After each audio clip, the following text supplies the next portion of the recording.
O objetivo desta palestra é o de analisar as relações que podem existir entre a escrita criativa e o convívio urbano. Como é que um escritor, como é que um criador se dá no bulício da cidade? Dá-se bem? Dá-se mal? Alguns dar-se-ão bem, outros dar-se-ão mal. Eu vou aplicar esta reflexão a um pequeno conjunto de escritores relacionáveis com Coimbra, porque foi isso que me foi pedido. E por isso vou começar com Sá de Miranda e vou acabar em Miguel Torga, passando por Camões, porque Camões é um escritor relacionável com Coimbra. Quando eu digo relacionável, não estou a fazer fim-capé em que ele tenha nascido cá, ou que tenha estudado cá, ou que tenha andado pelo Penedo da Saudade, ou por aqui, ou por ali, mas é inevitável admitir, agora que estamos à beira das celebrações dos 500 anos do nascimento dele, que Camões é um escritor relacionável com muitos lugares, porque ele foi um peregrino errante, andou por tantos sítios, mas ele fala muito em Coimbra, e eu vou citar aqui um texto onde ele se refere a Coimbra, um texto de todos conhecido. A literatura é um fenómeno estranho a muitos títulos. Basta formular a pergunta mais cruel de todas. Para que serve? Que é a pergunta que mais vezes nos acode. A nós não, porque gostamos de literatura. Mas a quem não gosta, esta pergunta, que é uma pergunta teste, mas para que serve isso? É uma pergunta que, aos olhos e aos ouvidos de quem gosta, pode parecer cruel. Bom, e nós tentamos encontrar uma resposta, é uma forma de comunicação, e é, sem dúvida. Mas temos que admitir que, sob esse ponto de vista, está longe de ser uma boa forma de comunicação, desde logo porque não é eficaz. O que mais queremos quando comunicamos é sermos entendidos. Ora, sabem os poetas exatamente o que querem dizer quando escrevem um poema? E nós, quando lemos o poema que os poetas escreveram, temos a certeza de o entendermos bem? Uma outra pergunta ainda ditada por este espírito utilitário. O que é que leva pessoas inteligentes e cultas a dedicarem a sua vida, por vezes uma vida inteira, a escrever poesia e a contar histórias inventadas sob a forma de novelas ou romances? Há pessoas que dedicam a sua vida a isto. E algum motivo deve haver, porque senão não haveria tanta gente a teimar nessa atividade, mesmo em tempos de utilitarismo cruel como é este que vivemos. Poderia pensar-se que existe uma forma de esclarecer estas dúvidas mais fácil. Por que não perguntar aos próprios escritores? Por que é que o senhor escreve? Para que escreve? Por que não se dedica a atividades? Estou mal enquadrado? Não está. Estou bem? Sim. Que bom. A ligação pode não estar. Agora é que eu estou a ver todas as pessoas que estão em linha. Muito bem. Pois podemos perguntar aos próprios escritores porque é que eles escrevem. E essa pergunta é muitas vezes feita. Eu sou um leitor compulsivo de entrevistas a escritores e gosto sempre de saber como é que eles respondem a estas perguntas indiscretas e às vezes insidiosas. Por que é que o senhor escreve? Só que as respostas que eles nos dão, em regra, não esclarecem muito. Insistem sempre em que se trata de um ato de inspiração, uma atividade misteriosa, quase sagrada. Ora, a maioria das atividades humanas não é assim. A maioria das atividades humanas é pautada pelo esforço, pelo trabalho, pela aprendizagem perseverante, uma aprendizagem oficinal, mas os escritores, normalmente, quando respondem à pergunta como é que o senhor escreve, como é que este romance lhe surgiu, são respostas muito diferentes. Eu podia aqui citar casos, até um caso recente, um escritor muito venerado, mas as respostas são sempre do tipo: eu trazia este romance na cabeça e uma noite eu não consegui, levantei-me e atirei-me ao computador e o romance jorrou e eu compulsivamente não consegui voltar a adormecer e portanto este registro misterioso, sagrado, quase mediúnico, que nos confunde, porque, como eu dizia há pouco, a maior parte das atividades humanas não é assim. Quando nós decidimos fazer qualquer coisa, projetamos, voltamos muitas vezes atrás, corrigimos, não nos sentimos habitados por nenhuma musa, bem gostaríamos, mas as musas desamparam-nos e, portanto, erramos e muitas vezes arrependemos. E os escritores o que nos dizem, por via de regra, é que não é nada assim.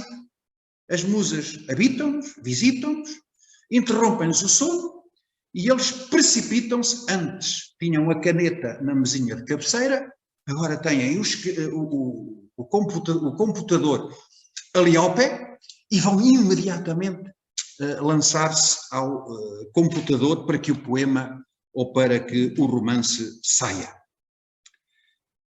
Ora, percebemos pelo menos uma coisa, é que a literatura e a arte em geral necessita de mistério.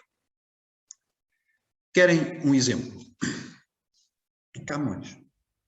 O Dr. Ribeiro Freire insiste em que eu falo de Camões. O início de Os Lusíadas. Camões começa os Lusíadas com a proposição, diz o que vai cantar, e a seguir invoca as musas. Invoca as musas. E as musas que ele invoca não são musas quaisquer. Ele tem o cuidado de se dirigir a umas e de afastar outras.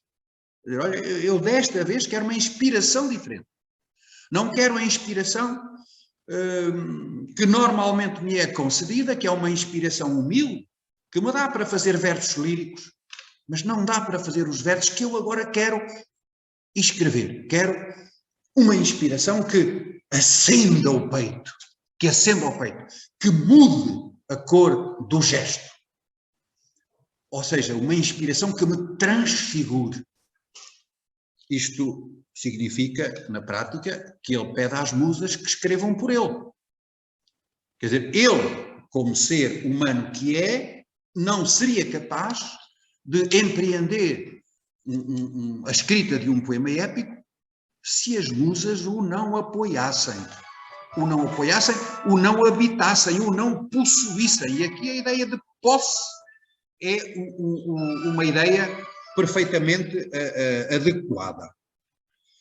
Como se não bastasse, Camões semeia depois a dúvida sobre um acontecimento a que alguns atribuem verosimilhança e outros apenas um sentido simbólico. É quando, no canto 10º, na célebre estância 128, ele refere o naufrágio e diz que salvou os Lusíadas a nado. E há pessoas que acreditam nisso. sempre me fez confusão. E sempre perguntei a nadadores experimentados se num naufrágio, e o naufrágio ocorreu, e foi na foz do rio Mekong, no naufrágio com ondas alterosas, se era possível nadar só com uma mão e manter os Lusíadas no alto, sem serem salpicados pela água e sem esborratarem a tinta. Sempre me pareceu um pouco estranho. Até que um dia, já há muitos anos, li um estudo de uma camionista italiana, a professora Luciana Stegagno-Pitti, que disse, isso é mentira, isso nunca poderia ter acontecido. O que Camões nos está a querer dizer aí é outra coisa. É a dizer-nos que o seu canto foi batizado, foi sacralizado. O contacto com a água significa isso mesmo. Significa que aquele canto não é um canto só dele. É um canto que as musas lhe ditaram, e é um canto que depois teve contacto com a água. Portanto, o que Camões nos está a querer dizer é que aquele canto é um canto sacral.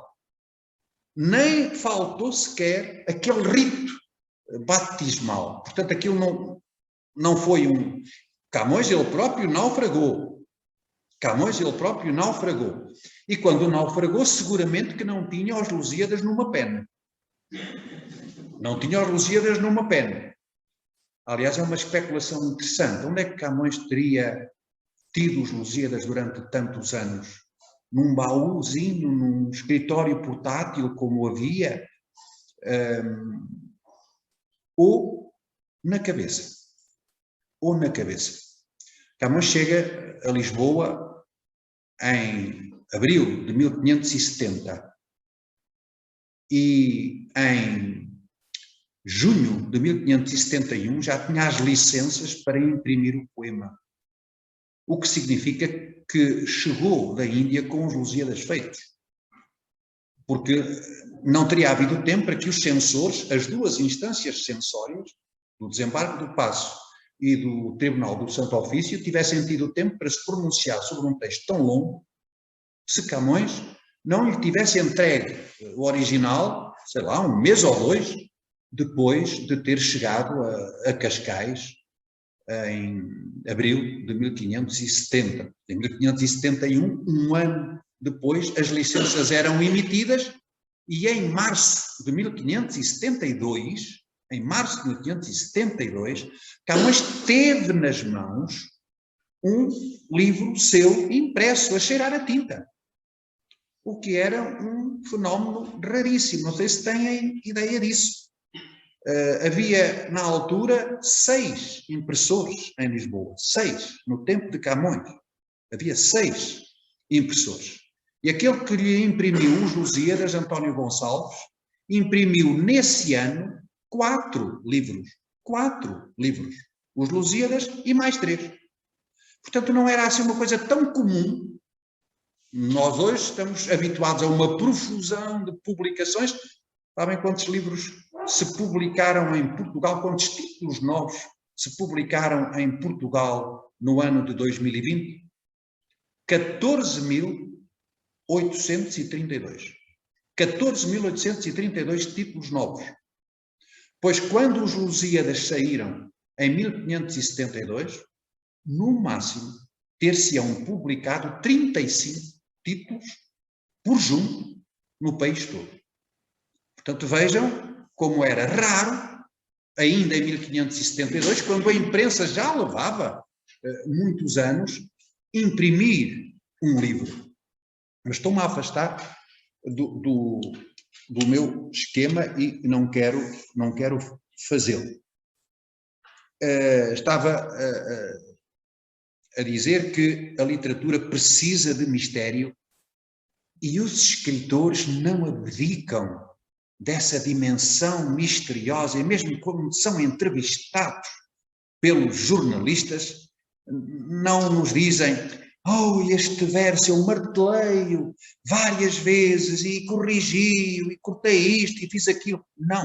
Têm necessidade de dizer que o verso lhe apareceu, ou que o romance lhe surgiu, porque assim eles sabem que o texto criado ganha uma aura que de outra forma não tem. Então o texto apareceu-lhe, foi ditado do além.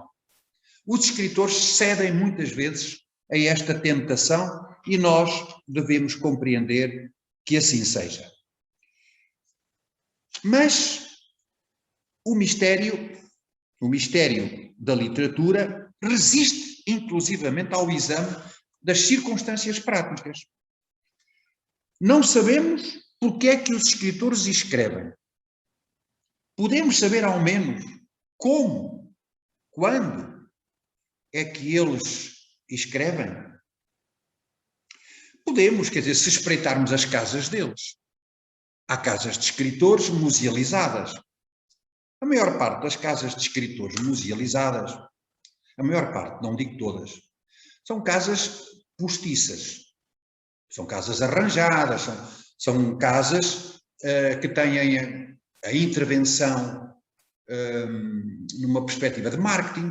Nós vamos à casa de Camilo e emocionamos-nos com a cadeira onde ele se suicidou e admiramos-nos com a cama estreita onde ele descansava e com a cama oposta onde descansava a Ana Plácido e com o biombo que separava os dois e com o sítio onde o Camilo fazia as necessidades. Admiramos com aquilo tudo, mas aquela não era a casa do Camilo. Aquela foi uma casa que se musealizou e que está lá hoje para admiração legítima e útil dos visitantes. Há outras casas bem mais próximas e mais fiéis, a casa de Torga, por exemplo. Quem conheceu a casa de Miguel Torga a funcionar, quer dizer, com ele próprio e com a esposa e a filha, como eu conheci, vai lá hoje, nota diferenças, mas não são diferenças abissais. Mas, em geral, nas casas de escritores há sempre um recanto. O recanto onde o escritor escrevia. Há sempre um recanto preservado. Se havia crianças na casa, as crianças não podiam ir para ali. Estou a lembrar-me de uma entrevista que a filha de Essa de Queiroz dá, dizendo isso mesmo, que quando o meu pai escrevia, não podia uma mosca voar na casa. No entanto, o meu pai tinha um escritório que era no fundo da casa, onde era difícil chegar qualquer barulho, mas mesmo assim a minha mãe dizia-nos, o pai está a escrever. E a partir daí os filhos, que eram 4, e alguns deles muito miúdos, não podiam fazer nenhum tipo de barulho. Quer dizer, os escritores necessitam de silêncio, necessitam de recato, de solidão. Em alguns casos, até mitificam as roupas que vestem quando iniciam a escrita. Vestem uma determinada roupa para escrever e fazem-se fotografar com essa roupa. É interessante. Há escritores, sobretudo do século XIX para cá, evidentemente, quando a fotografia começa a ser comum, onde isso acontece. Mas, do recanto da casa, o escritor pode passar para um refúgio mais radical. Pode procurar o absoluto, que é a vida solitária.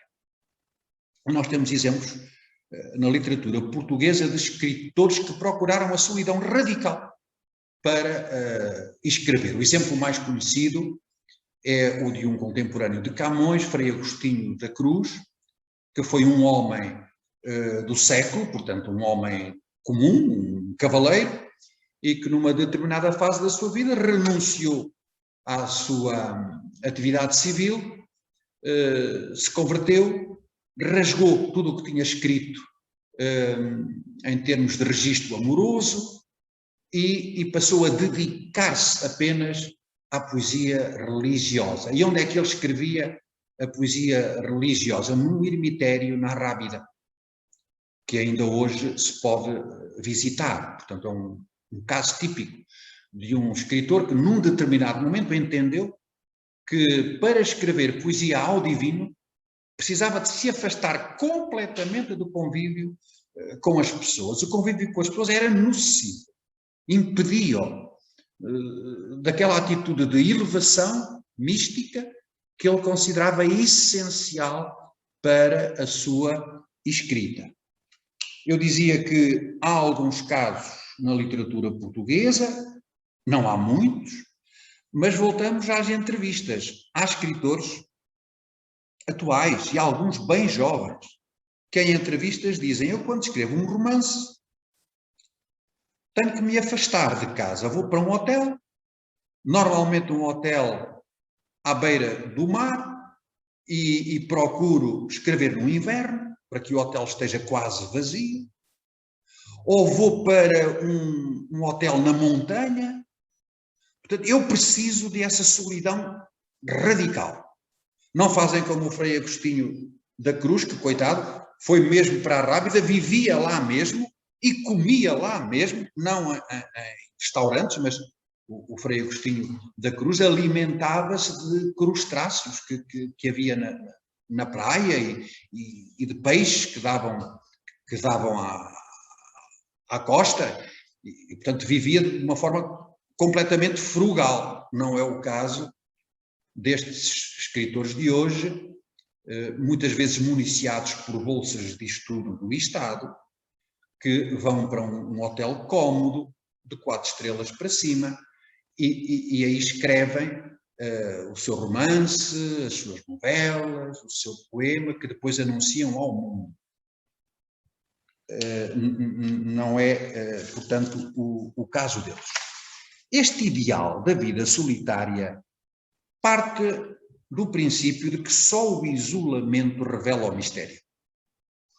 Há um mistério que nos habita e que não se revela enquanto nós vivemos em ambiente de convívio. É como o firmamento que podemos observar na cidade ou o firmamento que podemos observar no campo. As estrelas estão lá, mas nós, se olharmos para o céu, mesmo numa noite como a que vai estar hoje, aqui em Coimbra, por exemplo, aqui na rua, se olharmos para o céu, teremos dificuldade em encontrar os corpos celestes que estão lá, nós sabemos que estão lá, mas as luzes são tantas que encandeiam os nossos olhos. Mas se formos aqui para 20 ou 30 quilómetros de Coimbra, olhamos para o céu é o mesmo, mas nós vemos coisas que na cidade não vemos. É este princípio que leva os escritores, os artistas, a procurar a solidão. Há quem aproxime esta atitude do ideal teológico da vida contemplativa. A vida contemplativa é tida como o ideal que mais nos aproxima do divino. Quer dizer, quando nós contemplamos e abandonamos, renunciamos a qualquer outro tipo de atividade operosa, nós estamos mais perto de Deus, estamos mais perto do mistério, estamos mais perto do sagrado. E os escritores, os artistas também têm essa necessidade de se aproximar do mistério da criação, renunciando ao mundo. O escritor não se dá bem com a regulação convivial. A regulação convivial simplifica, reduz, normaliza.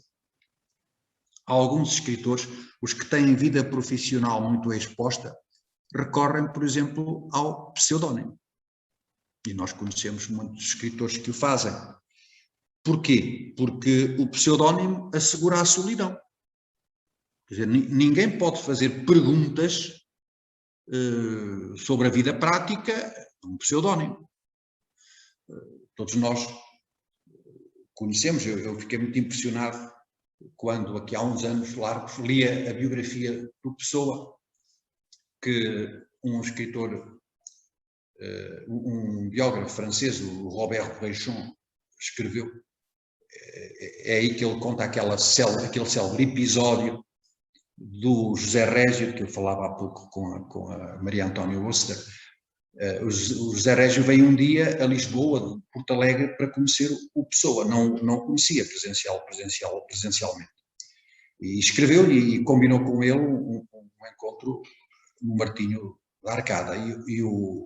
Combinaram às 17 horas, o Régio vem de Porto Alegre, no Expresso, sobressaltado, com o coração em ânsias, quando eu estiver ao pé dele, o que é que eu lhe vou dizer, como é que eu vou começar a conversa, eu vou-lhe fazer esta pergunta metafísica, engendrou uma série delas. Andou ali à volta do café, nunca mais chegava a hora, 4h30, 5 menos um quarto, às 5 menos 5 entrou e sentou-se na mesa. 5 e um quarto, 5h30, 6 horas e ninguém apareceu. Ninguém. E o José Régio, com certeza equivoquei-me no dia, mas vir de Porto Alegre aqui e não conhecer o Pessoa. E já se estava a levantar quando o Pessoa entra. E a Pessoa entra, senta-se, reconheceu, fez-lhe um sinal, sentou-se e ter-lhe dito qualquer coisa como: você desculpa, José Régio, eu demorei porque vinha ali na Rua do Ouro e veja quem é que eu encontro. O Álvaro de Campos. Pois, não podia deixar de lhe falar. Não podia deixar de lhe falar. E sabe que ele é um falador. Vamos ali a falar. Desculpe lá. E cautelosamente continua a conversa. O José Régio não tem oportunidade de intervir e de dizer seja o que for, e num determinado momento o Pessoa levanta-se e vai-se embora. E o José Régio... Porquê? Porque o José Régio foi confrontado com um escritor, com personalidade civil, mas também com um pseudónimo. E com o pseudónimo nós não conseguimos falar. Quer dizer, porque o pseudónimo é uma reserva de identidade que o escritor escolhe. E portanto, não podemos. Quer dizer, e foi o caso. Falta-me só falar de um último fenómeno estranho na literatura, porque o que eu tenho estado a fazer, ou a tentar fazer, é chamar a atenção para a estranheza do fenómeno literário. Quem gosta de literatura perde um pouco esta noção. Pensa que a literatura é uma coisa natural, que não causa estranheza a ninguém, mas causa. A literatura não é um fenómeno natural. Não é um fenómeno natural hoje, um mundo pautado por aquilo que é útil e lucrativo. A literatura não é nem útil nem lucrativa. Mas serve para alguma coisa, seguramente, porque se não servisse, já tinha desaparecido da esfera pública. E não desapareceu ainda. Portanto, alguma utilidade há de ter. Talvez seja uma utilidade diferente. Dizia eu que só me falta falar de um último fenómeno que é estranho. A crença no poder da palavra. Os escritores parecem ser os últimos crentes da religião da palavra. A palavra encontra-se hoje altamente desqualificada. Aliás, os sociólogos mais argutos notam isso. Notam que quando se fizer a história dos últimos anos do século XX e dos primeiros anos do século XXI, o fenómeno mais característico é a desqualificação da palavra, em muitos sentidos. Tudo o que está relacionado com a palavra, o pensamento crítico, o livro concebido na sua acessão material. Mas os escritores continuam a acreditar na palavra. E isto também é estranho. Dizendo ou não, o escritor acredita que aquilo que escreve é importante. É importante. No limite, acredita que pode transformar o mundo com um poema, com um romance, mesmo quando o não diz. Podem perguntar, mas como é que sabe que eles acham, que eles acreditam nisso? porque publicam. Reparem que há uma diferença entre escrever e publicar. Escrever e publicar. Há pouco falávamos nos Lusíadas. Outros escritores contemporâneos de Camões escreveram, e até escreveram poemas épicos, que não publicaram.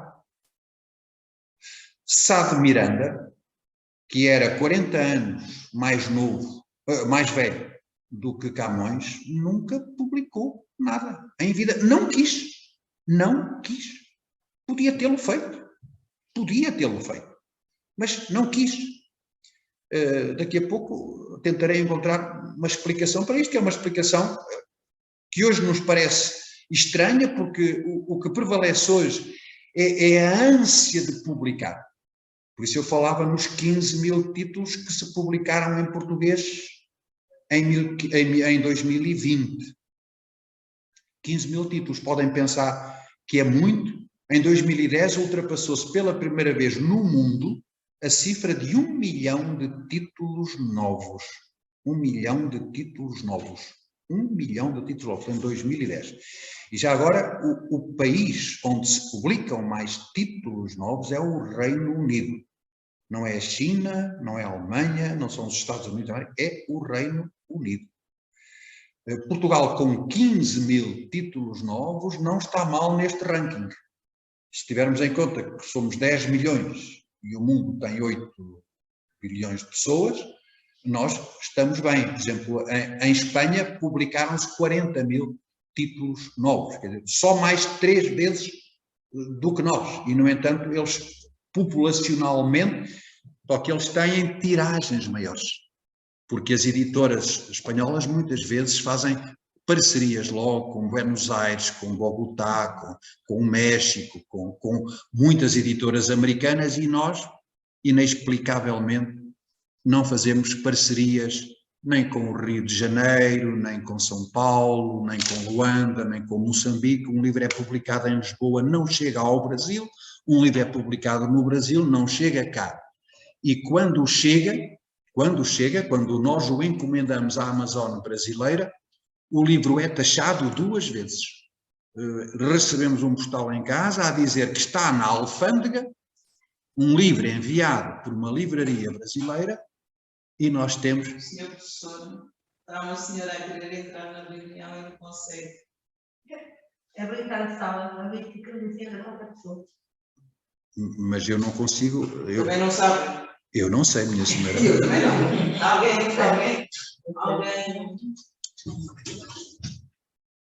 Quer dizer, eu conseguiria no meu... admitir, é aqui? Admitir? Eu admito. Aqui abaixo, primeiro admito ali em cima, depois vai aqui abaixo. Aquelas 3 ali, clica, aqueles 3. Aqui? E depois tem habilitar a sala. Tira aí, onde diz habilitar a sala, cá em baixo. Habilitar a sala de espera, tira o clique, pronto, assim qualquer pessoa pode entrar. Você desabilitou a sala de espera, portanto eu acabo de... Eu pensei que tinha habilitado, mas desabilitei. Pronto. Ora é essa. Pronto, agora já está, já vi, obrigada. Vai ser gravada. Ainda por cima é uma amiga de longa data, a Pronto, Teresa. obrigada. Olá, Teresa. Olá, Bernardes. Olá, minha amiga, estás boa? Eu estou já aqui há tempos para entrar na reunião, mas já sei que está a ser gravada e, portanto, pronto. Resolve-se. Eu então vou dizer agora as coisas importantes, só para ti, está bem? Ok, obrigada. Portanto, estava eu a referir-me a esta crença na palavra que os escritores hoje têm e que é inusual. As pessoas hoje não acreditam na palavra. Não acreditam. É um fenómeno complexo, é um fenómeno civilizacional de longo alcance. Não acreditam na palavra pedagógica, não acreditam na palavra ou nas virtualidades éticas e morais da palavra, que antes tinham um valor de eficácia, de honradez, que entretanto se dissipou. O que se diz hoje já não vale amanhã, a palavra é reversível e, sobretudo, não acreditam no ato de palavra. E a escrita literária é um ato de palavra na qual os escritores persistem em acreditar. E acreditam que a palavra, que a escrita artística pode transformar o mundo mesmo quando não o diz. Noutros tempos, a literatura era uma forma de urgência e de combate. Eu há pouco falava dos Lusíadas. Pois, então Camões chega a Lisboa em 1570 e publica os Lusíadas tão cedo e de forma tão rápida. Porquê? Pois justamente porque ele acreditava que os Lusíadas podiam ter eficácia cívica, podiam ter eficácia política. Ele escreveu aquele poema para um rei menino e acreditava que aquele poema podia interferir na condução dos destinos coletivos. E por isso ele teve tanta pressa, tanta urgência em publicar aquele poema. E temos exemplos mais recentes. A Praça da Canção, do Manel Alegre, que é um livro de intervenção direta. Mas todos conhecemos casos, aqueles poetas neorrealistas que na década de 40 ou 50 combatiam a ditadura e tinham as tertúlias na Baixa de Coimbra. E todos nós ouvimos contar histórias. A mim contaram, por exemplo, uma história de um poeta neorrealista, não vou agora dizer o nome, mas que chegava ao café, à Arcádia, e anunciava aos tertulianos, às pessoas que estavam sentados à mesa, aos cúmplices: agora é que eu extremei. O que é que tu fizeste? Escrevi um poema. Ele acreditava que aquele poema ia abalar o regime, ia alterar as circunstâncias políticas. Quer dizer, houve tempos em que os poetas acreditavam que podiam transformar o mundo com a sua escrita. Mas implicitamente ainda hoje acreditam, porque senão escreviam, mas não publicavam. O que é o ato de publicar, senão um ato de crença na performatividade, na capacidade de transformar o mundo? E às vezes não se limitam a publicar, fazem um lançamento público. O que é um lançamento público? Um lançamento público, que é um ato mundano, a que nós estamos muito habituados hoje, é sobretudo uma forma de dar a conhecer ao mundo, aos outros, algo que se escreveu, que se publicou e em cuja eficácia se acredita, porque senão não se justificava fazer um lançamento público. Para quê? Se eu faço um lançamento público é porque acredito que as pessoas que vão tomar conhecimento do meu livro depois desse lançamento podem realmente ser influenciados, podem mudar alguma coisa na sua vida. Aludo agora, muito de passagem, a dois casos de escritores que recorreram à vida solitária, embora de forma diferente. Sá de Miranda e Miguel Torga. Estou a aproximar-me do final. O que liga Sá de Miranda a Miguel Torga? Escritores tão afastados no tempo. Em qualquer deles e noutros, encontramos o mito de Anteu, a ideia de que há uma força que vem da terra, o gigante Anteu tinha uma força que lhe vinha da terra, só foi vencido por Hércules, quando Hércules se deu conta disso e o suspendeu no ar. Suspendendo no ar Anteu fica com as suas forças neutralizadas e torna-se vencível. Sá de Miranda e Miguel Torga são duas versões diferentes deste mito de Anteu, a força que lhes vem da terra. Sá de Miranda é um filho de Coimbra.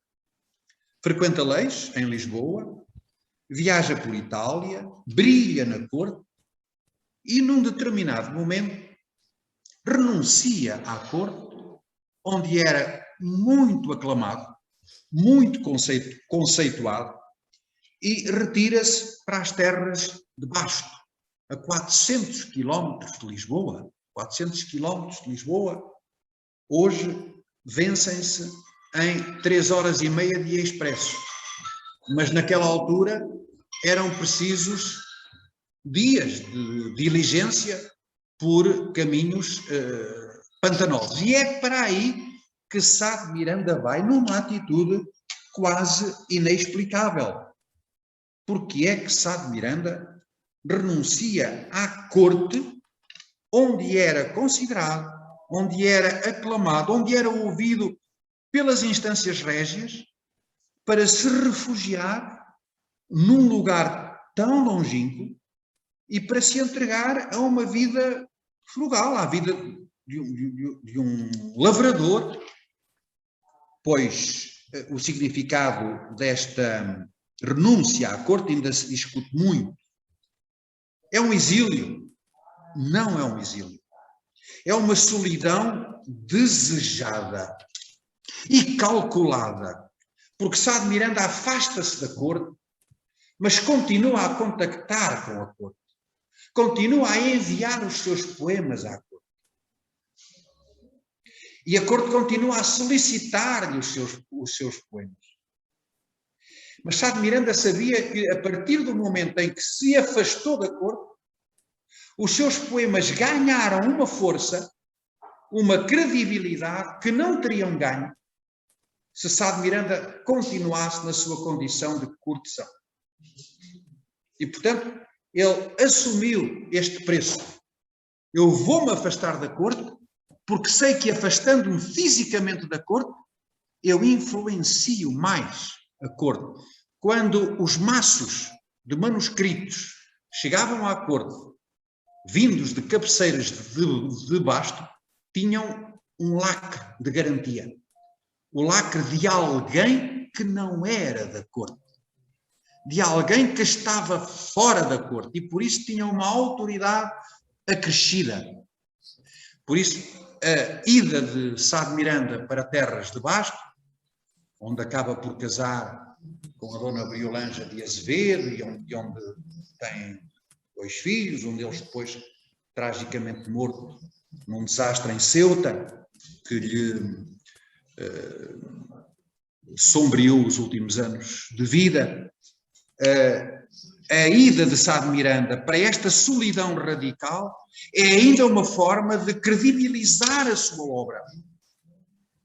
Os escritores têm muito a necessidade de credibilizar a sua obra. Às vezes até de uma forma paroxística.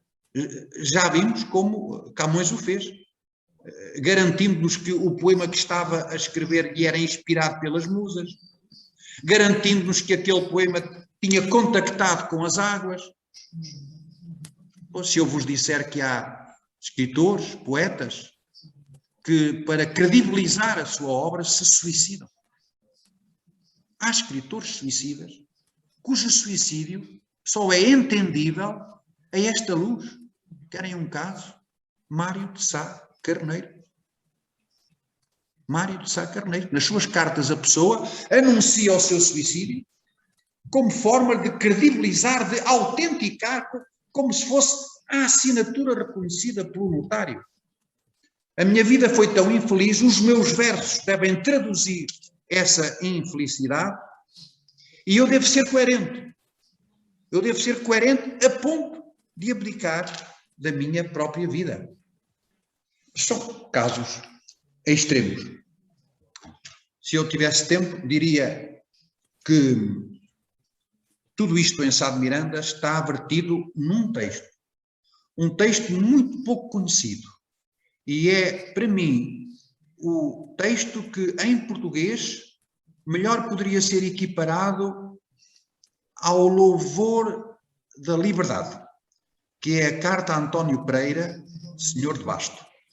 António Pereira era um vizinho, era um nobre, que vivia perto de Sá de Miranda e, num determinado momento, resolve deixar as terras de Basto e partir-se para a corte. Cansou-se da vida provinciana e resolve reaproximar-se da corte. E Sá de Miranda escreve, dizendo que ele faz muito mal. Faz muito mal porque vai renunciar à liberdade. Aqui onde estás, diz ele, as leis, faz-las tu. Quando chegares à corte, és obrigado a cumprir as leis que os outros fazem. É um longo poema que tem a ver não apenas com a liberdade individual, mas também com o destino coletivo. Com o destino, é uma longa e densa meditação sobre os descobrimentos, sobre aquilo que, no entender de Miranda, Portugal estava a perder com os descobrimentos em termos de autenticidade e, sobretudo, de soberania. De soberania, porque o conforto e o luxo são contrários à soberania. Por isso é que Sá de Miranda figura em todas as histórias do pensamento português e não apenas nas histórias da literatura e da poesia. Mais perto de nós temos Miguel Torga, o Orfeu rebelde que nunca se rendeu à convivialidade urbana, nunca. Todos sabemos que ele viveu em Coimbra a maior parte da sua vida, mas fugiu sempre à mundanidade citadina. Aqui à frente o Dr. José Ribeiro Ferreira e a Dra. Maria Antónia Oster, que o conheceram, eu também o conheci, embora talvez não tão bem como eles, mas toda a gente sabia que o Miguel Torga não era um frequentador assíduo dos ambientes literários, resguardava-se. Nunca me hei de esquecer, não sei se lembram, de uma vez em que a Universidade de Coimbra lhe prestou uma homenagem, creio que na sequência do Prémio Montaigne que lhe foi atribuído, e o Teatro Paulo Quintela encheu-se numa tarde quente de maio para homenagear Miguel Torga. E o Sr. Carlos Reis, na altura ainda assistente, foi convidado a proferir uma conferência, que depois foi publicada na Biblos, Miguel Torga ou o Paradigma Perdido, foi assim, era assim que se chamava, e os alunos, os professores, esperaram ansiosamente que Miguel Torga entrasse pela porta, e Miguel Torga nunca entrou. Estava anunciado que entrasse e nunca entrou. Portanto, esta relutância, que é uma relutância compreensível, não há nisto nenhum tipo de censura, mas era assim, quer dizer, é um homem que vivia em Coimbra, que tinha o seu círculo de amigos, que era um homem de bom convívio, mas que não era um homem mundano. E, sobretudo, nunca se sentiu satisfeito ou pelo menos realizado no seu campo. Se andou sempre pelo país, pelo estrangeiro, mesmo instalado na rua Fernando Pessoa, era a partir das fragas transmontanas que observava e lia o mundo. Estou a concluir e ainda não falei do título que pedi emprestado ao verso de Camões. Um dos que existem na definição impossível do amor. Amor é um fogo que arde sem se ver, é ferida que dói e não se sente, e é também um solitário andar por entre a gente. O que quer dizer com esta expressão aqui e agora? Quer dizer que a possessão alienante do amor pode equivaler à possessão alienante da escrita. Que os efeitos do amor e os efeitos da escrita podem de alguma forma aproximar-se. Os apaixonados e os escritores andam solitários por entre a gente. O que sabemos sobre a literatura parece pouco. E, sobretudo, o pouco que sabemos não é objetivável. Mas sabemos alguma coisa. Sabemos que a literatura vem resistindo a todas as perguntas utilitárias que lhe têm sido dirigidas. É de outra ordem a sua natureza, a sua utilidade. Mas existe. Existe. Um pequeno parênteses. Recordar-me-ei sempre de uma observação que o professor Eduardo Lourenço fez da última vez que esteve em Coimbra. Ele veio a Coimbra entregar uns documentos pessoantes, por acaso, à Biblioteca Geral e no final houve um jantar num restaurante da Baixa, de Coimbra. Era sempre um encanto ouvi-lo e folheá-lo. E a certa altura falava-se na realidade, na complexidade da realidade social portuguesa do princípio do século XX. E havia convivas que à mesa arbitravam que Portugal estava a caminhar para aqui, outros diziam que estava a caminhar para acolá, e o Eduardo Lourenço calado, e a certa altura disse, não podem ter a presunção de saber para onde é que Portugal está a ir. É muito cedo. Porque não há investigação historiográfica suficiente sobre isso. Não é por isso. É porque os escritores ainda escreveram pouco sobre isso.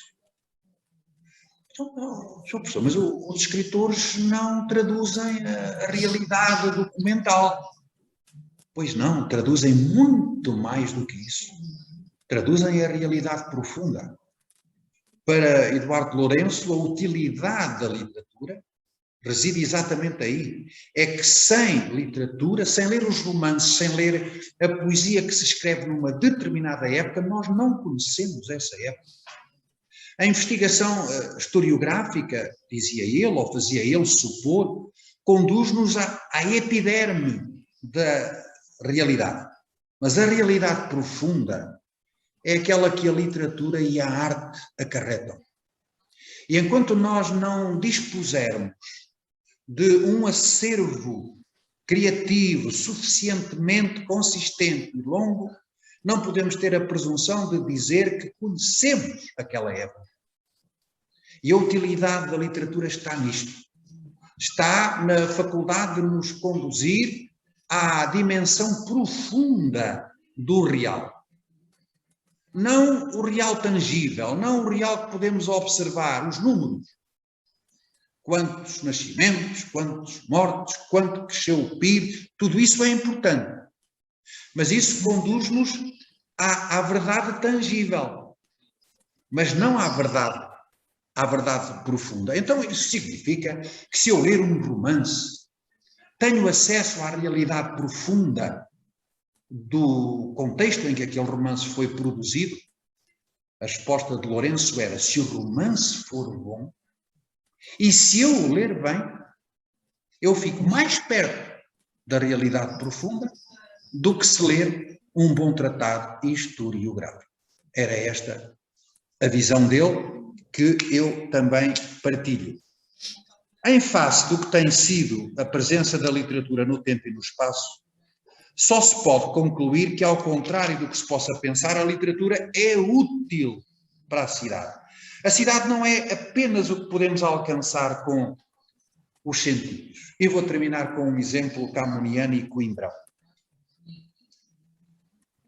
A canção quarta, a célebre canção quarta, a canção de Coimbra, que Camões escreveu, não sabemos exatamente quando, e que começa com estes 3 versos que toda a gente em Coimbra sabe de cor. Vão as serenas águas do Mondego, descendo mansamente, que até ao mar não param.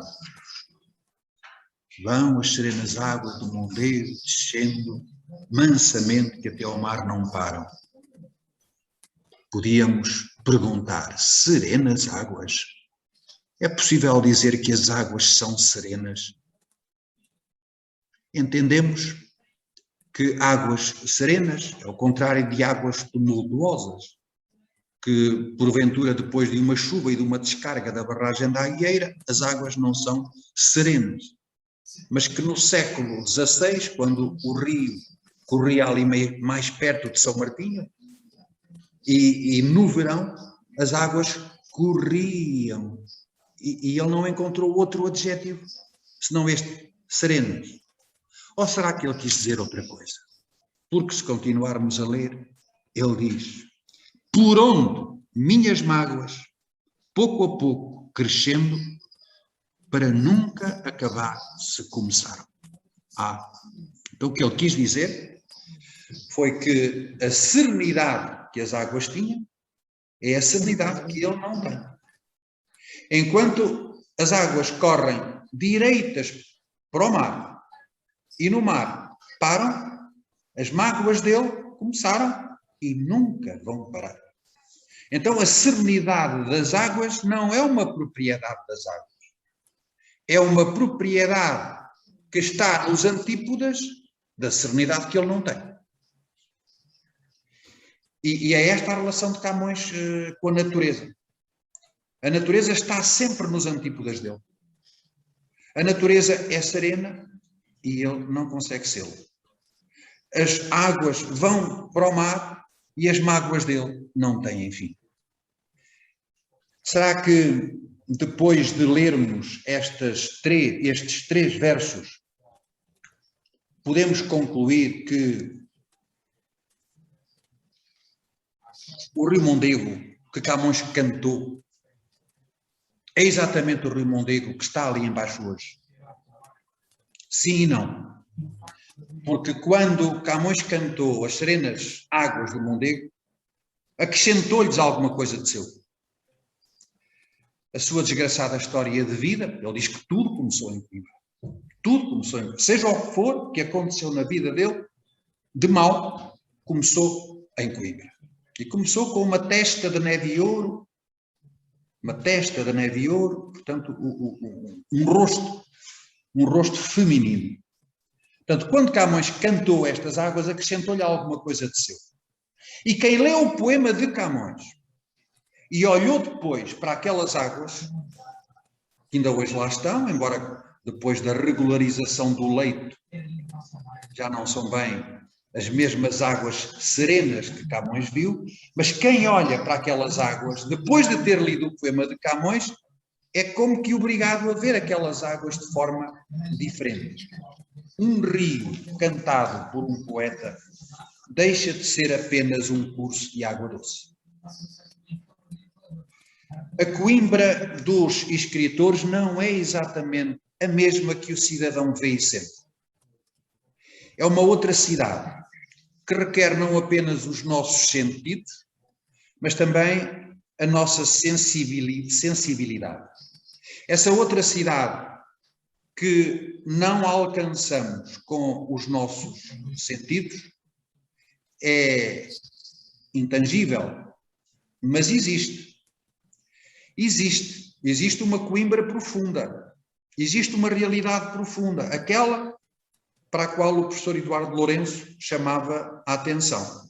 Essa realidade profunda está na literatura, está no trabalho dos escritores e dos poetas. Convém chamar a atenção para a existência daquilo que não se vê. É um exercício de pedagogia muito válido. Podemos e devemos fazê-lo. Não nos faltam muitos e bons exemplos relacionáveis com Coimbra. Muito obrigado pela atenção de todos. Penso que cumpri o meu tempo.